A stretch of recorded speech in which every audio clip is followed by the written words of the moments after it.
RightShip does ship vetting, looking at improving ship safety and standards, and it's all about getting the right information at the right time to make those decisions. We do that currently. Our new system looks at big data to enhance that, and so it's really not a new process for RightShip to do that, rather an expansion of what we're doing, but doing it better and tapping into the power of cloud computing and analytics in order to better target high-risk ships and improve safety. I think for industry, the biggest change is around sustainability. For a long time, it was informally recognised. So looking at speed and consumption, and for every tonne of fuel you burnt, you emitted some CO2. There's now minimum standards of CO2 efficiency through the EEDI, discussions around MRV, discussions around ECAs, minimum propulsion powers, and it's for a ship owner, there's a lot more legislation than there was 10 years ago, and there's a big challenge of keeping up to date and making sure that you're on top of all the issues.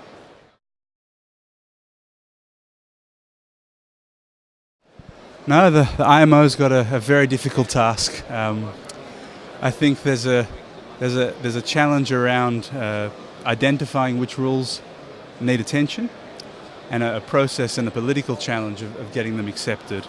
I think they need to focus on making sure that when they start the day, what they want to achieve, and not let the political process get in the way. If we want to reduce emissions, then let's focus on reducing emissions. If we want to target things, then let's focus on what we're targeting rather than discussing it for a very, very long time.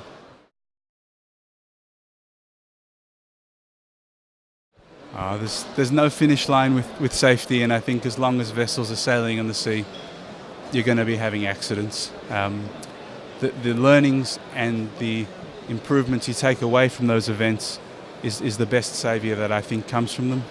It's what drives change is when things go wrong. And so more data, more understanding, more analysis is the key to that.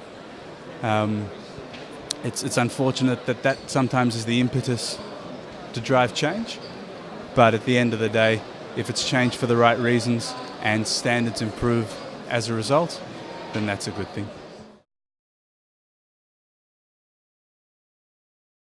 I think risk mitigation is a challenge. Risk minimization is a good starting point, and so focusing on what areas can we control, what areas can we influence, and what data do we need to drive those decisions.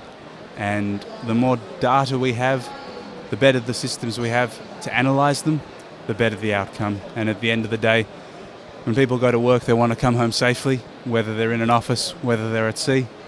And the more we can do to promote and drive that, the better.